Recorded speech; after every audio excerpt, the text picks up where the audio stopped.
My friend found something in the woods. My group of friends has always liked the outdoors. The four of us have always enjoyed a weekend of camping and fishing.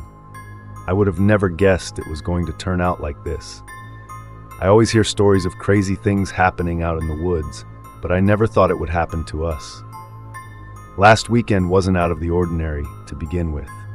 We packed up and headed out to do some backcountry camping. We heard of a new place near a lake where my distant friend had been once or twice. We were told that this area was quiet and had great fishing.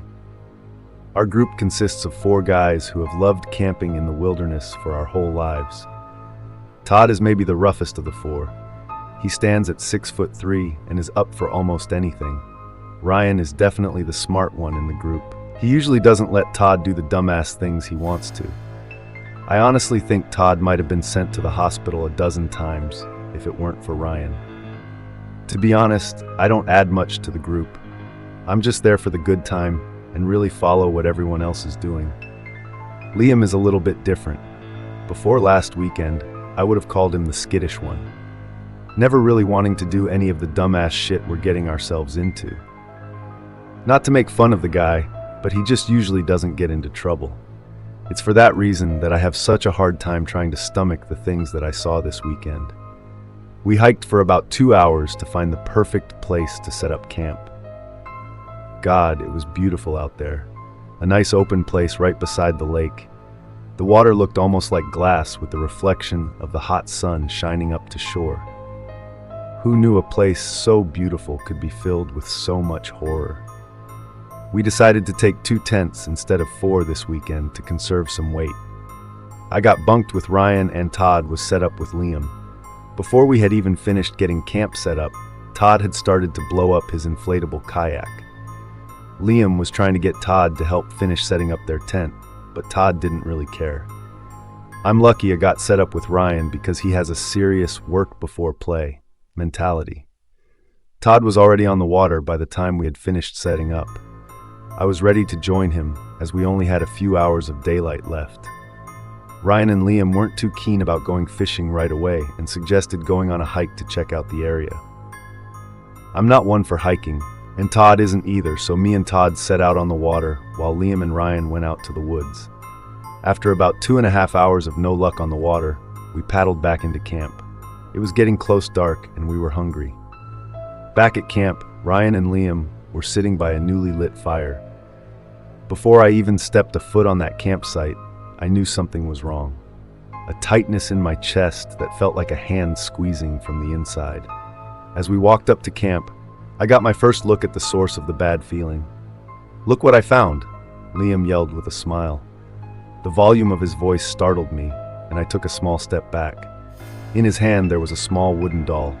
When I laid my eyes on it, my heart skipped a beat. I was frozen in place for a moment, unable to move. Hesitant, I walked up to get a closer look. It looked like one of those creatures from the movie Trolls, only slightly chunkier and without the crazy hair. It fit in the palm of his hand and had an eerie feeling to it. Suddenly I had the urge to take it. It felt as if an unknown force had thrusted my arm outward to grab this trinket from the hands of my friend. Almost with the same force, Liam instantly pulled back his hand. His eyes filled with rage. Not just a joking rage you use when you yell at your friends about something stupid. A real pure rage. "No," he said firmly with a voice that echoed across the lake. As quickly as the urge came to take the doll, it was gone. My lungs felt empty and my heart just the same. I took a deep breath and looked at Liam, hoping his rage had left him too. It hadn't. He looked at me with the same rage in his eyes, staring. "Sorry, I don't know what came over me," I muttered with a neutral tone. I had never seen Liam like this before. He was usually so kind. I looked at both Todd and Ryan. They looked both as confused as me. Eventually Liam's rage disappeared and he went back to normal. Well, not normal, there was something off with him. I knew it was because of that damn doll. We roasted some hot dogs and talked around the fire as the sun set. Liam was oddly quiet during our conversation. He didn't say a single word and ate in silence. He only perked up when we mentioned the doll. "So where'd you find that thing anyway?" Todd asked with his mouth half full of hot dog. Ryan looked at Liam to answer, but he just sat there silently, staring. Ryan answered, "It was inside of a tree, maybe a squirrel hole or something, I'm not sure." I went to grab it, but Liam, "It's mine." A chill trickled down my spine. After an hour of not speaking, the only words he says, "It's mine." 2 simple words. 2 words that chilled me to the core. He stared at the 3 of us with a deadly look in his eyes and didn't move a muscle. "What's going on with your eyes, man?" Ryan asks. He was right, something was off. Liam's eyes were always bright blue, but now they seemed darker, a kind of gross yellow. Almost what I'd imagine a wolf to have. Liam didn't respond, just sat there, clutching this doll so tightly in his hands that his knuckles were turning white. Something was terribly off with him. That doll was affecting him in some way none of us could comprehend. We took a second to grab our bearings and continued to talk. Somehow we shrugged off the odd things that were happening to Liam. I know now that we should have taken that fucking doll away from him. If he had, I'd still see Liam as the nice guy I know he truly is. Once we went to bed is when the real terror started. Me and Ryan shut out the lights not long after we got in our tent. It was hard to sleep with the sound from the other tent. Todd and Liam were arguing about something, and it sounded pretty heated. I never asked Todd what the argument was about, but I assume it was about that doll. The argument went on for about a half hour until it suddenly stopped. All I could hear was the sound of the frogs croaking and the odd chirp from a bird. Then I heard footsteps going out into the woods from our campsite, slowly growing more distant and eventually out of earshot altogether. I assumed that Todd had gotten pissed off at Liam and went to take a piss or something. The only problem, I saw no flashlight go out into the woods. I looked over at Ryan, but he seemed to be asleep. I played there and thought for a few minutes. I figured I'd better check in on the other tent to see what was going on. I slowly climbed over top of Ryan to get out of the tent. I grabbed my flashlight and walked over. I zipped open the other tent and I saw Todd sitting there in his underwear, alone. "Where the hell is Liam?" I asked quietly. "I don't know, he just got up and left," Todd said without a care in the world. His dumbass didn't even take a flashlight. It only struck me then how out of character this was. Liam wouldn't even go out in the woods alone with a flashlight, never mind in the dark without one. He must be really pissed or something is terribly wrong. "Don't you think we should go find him?" I asked with a hint of frustration. "Liam does not want to talk to me right now." I could tell that Todd was afraid by the way he muttered his next words. "Something is wrong with him, man. I don't think anyone should be around him right now." I left without saying another word to Todd. Once he makes a decision, he's set in his ways. I knew he wasn't stepping a foot out into those woods. I thought he was just being dramatic, making an excuse to stay safe in that tent. Todd could not have been more right. I wish I had known. I shook Ryan awake and told him Liam was alone in the woods without a flashlight. "That goddamn idiot," Ryan spat out as he threw some pants on. It's not often that good Christian Ryan uses the Lord's name in vain. I guess he just wasn't too happy about being woken up in the middle of the night. We flicked on our flashlights and pointed them in the woods. Even with the beams shining full blast, the woods were as dark as ever. I couldn't shake the feeling that something awful would happen in those woods. Every minute in those woods felt like they dragged on for hours. I could feel my heart pounding on my chest like an animal trying to break free. The horrible feeling I had when I saw that doll had come back. It had never felt more real. The only thing keeping me sane was the sounds of the forest. I'm usually not comforted by buzzing bugs or screaming crows, but something about the noise calmed me. It couldn't have been more than 10 minutes when we found Liam. The noises of the surrounding forest cut out instantly, like someone had just pressed pause on their phone. Me and Ryan stopped and froze, as if we had turned to stone on the spot. I had never felt so vulnerable. I had the feeling I was being watched. I could see Liam's yellowed eyes in the back of my head, piercing my mind. I knew that he was looking at me. I just couldn't find out where. I snapped out of my petrified stance and started to look around. Ryan quickly followed suit. I couldn't see a thing. Even with the flashlights, the darkness has consumed the forest around us. Something broke the silence. Barely audible, but it was there. A labored breath, almost like a panting dog. The sound that was so quiet was somehow so loud. It consumed everything around me. I couldn't place where it was coming from. Again, I froze in place. Something had fallen on my shoulder. I reached my hand up to touch the foreign object. It was wet. What out here would fall on my shoulder that's wet? I pointed the flashlight at my hand. It was red, dark red. It was a drop of blood. I felt my ears pounding with the beat of my heart as I looked at the liquid on my finger. The only place it could have came from was up. I looked above me and saw the source of the breathing. A pair of yellow eyes looking straight at me.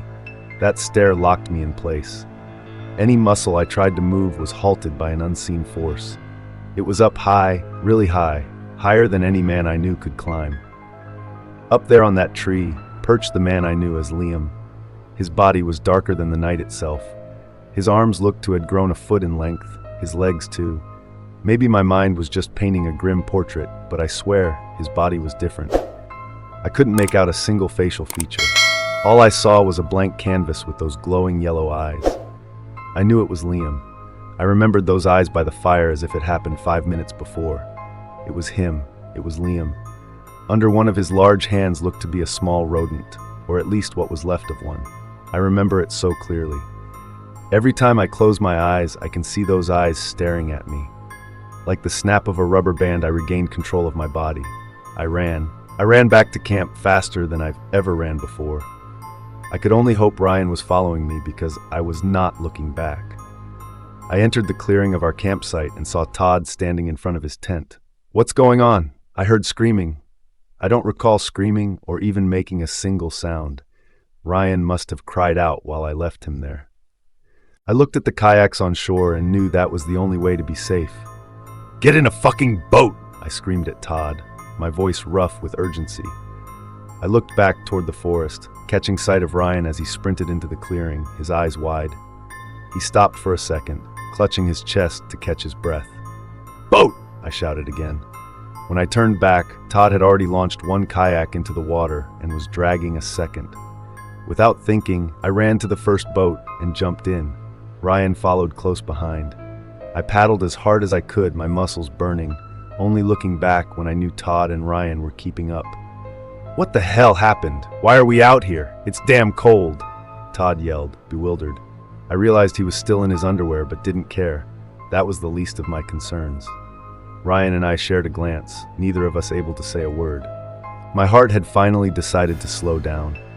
A part of me wanted to look back at our camp, see if that creature was there watching us out in the lake. No matter how hard I tried, I couldn't find the strength to look. Without saying another word, I laid down in my inflatable kayak. The small waves rocking me back and forth made my eyes feel heavy. I eventually dozed off. I woke up to the bright light of the shining sun. The rocking sensation I felt the night before had disappeared. I looked around and saw that I was beached up on a rocky shore. I was on the same side of the lake as the campsite. I could my neon green tent not 300 feet from where I had landed. Along with the tent was 2 kayaks up on the shore. Someone had gone back. Who would be so stupid to go back to shore with Liam around? Once I stepped on that rocky shore, the uneasy feeling returned. This time it wasn't about Liam, it was about Todd. After the walk back to the truck, Ryan called.